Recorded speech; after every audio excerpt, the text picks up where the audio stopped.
رشتہ دار، کلیگس اور ساتھ والے جو بھی رہتے ہیں، کبھی کسی کی بیوی ہوتی ہے جو بات نہیں سنتی ہے، کبھی کسی کے بچے ہوتے ہیں بہت شرارتی ہوتے ہیں، کبھی کسی کا پڑوسی ہوتا ہے جو اس کو دکھ دینے والا ہوتا ہے، کبھی جو اس کی کمپنی میں کوئی کلیگ ہوتا ہے جس کی کچھ نہ کچھ گڑبڑ ایسی ہوتی ہے، کبھی کسی کی دکان میں کوئی نوکر ایسا ہوتا ہے کہ وہ سردرد ہوتا ہے، اس کو نکال بھی نہیں سکتے، رکھ بھی نہیں سکتے. تو ایسی چیزوں سے بھی آدمی کو ہمیشہ ٹینشن ہوتا ہے. بچے ستا رہے ہیں، بیوی ستا رہی، پڑوسی ستا رہے، یہ ستا رہا. تو ایسے جو لائف میں جو قریبی لوگ ہوتے ہیں، اپنے ہوتے ہیں، ان سے بھی تکلیف ہوتی ہے. ان تکلیفوں میں کیا کریں؟ ان کی وجہ سے بھی سر درد آدمی کو بڑھ جاتا ہے، بلکہ بعض اوقات ذرا زیادہ ہی بڑھتا ہے. اس کا کیا حال ہے؟ نمبر 1، معاف کرنا. جب تک کہ آدمی دوسروں کو معاف نہیں کرتا وہ اپنے ذہن کو صاف نہیں کرتا ہے.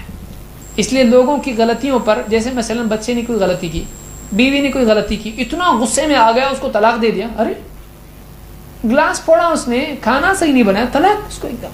یا اتنا پٹائی کر دی اس کی کہ دواخانے میں خرچہ گلاس سے زیادہ ہو گیا.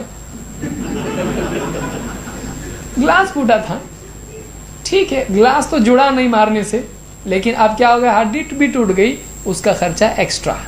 تو بعض اوقات ایسا بھی ہوتا ہے کہ ایک آدمی اپنوں کی غلطی پر ان کو معاف نہیں کرتا ہے، ان کو ایسی سزا دیتا ہے غصے میں آ کے، کیونکہ آدمی ایک بار اس کا بریک چھوڑ دیے تو پھر وہ بے بریک ہو جاتا ہے ایک دم.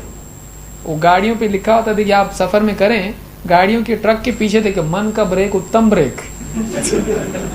کیا کیا لکھا ہوتا ہے، آل فال بھی رہتا ہے اس کے اوپر، دیکھو مگر پیار سے. تو بہت ساری چیزیں اس پہ ہوتی ہیں. آپ سوچئے کہ ایک آدمی تھوڑا سا سوچے کہ اس سے غلطی ہوئی ہے، مجھ سے بھی ہو سکتی تھی، یہ برتن اس کے ہاتھ سے گر کے پھوٹ گیا، ٹھیک ہے بہت قیمتی ہے، بہت پیار سے لایا ہوں میں یہ سیٹ، پورا سیٹ کا اپسیٹ ہو گیا تو یہ خود اپسیٹ ہو گیا. یہ سوچے کوئی بات نہیں، گلاس ہی تو ہے نا، کپ ہی تو ہے، کوئی بات نہیں ہے. اس کو اگر معاف کر دے تو اس کے دل میں اس کی عزت بڑھ جاتی ہے اور تعلقات بگڑتے نہیں ہیں. تو معاف کرنے سے تعلقات بھی باقی رہتے ہیں، بلکہ اور زیادہ اچھے ہو جاتے ہیں.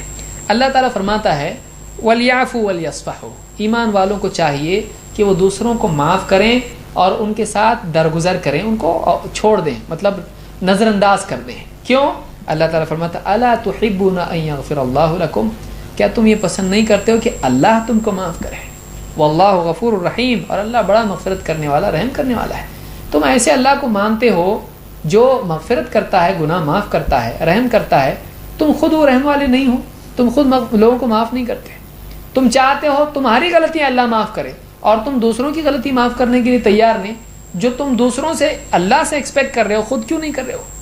تم چاہتے ہو کہ غلطی معاف ہونا چاہیے تو میری معاف ہونا چاہیے. اللہ اگر اعلان ہو کہ کسی غلطی سب سے پہلے معاف ہونا چاہیے، پہلے جا کے لائن میں کھڑے ہوگا اللہ کے تعلق سے کہ میری غلطی اللہ سب سے پہلے معاف کر دے. لیکن دوسروں کی غلطی معاف کرنے میں پیچھے کیوں ہٹتا ہے؟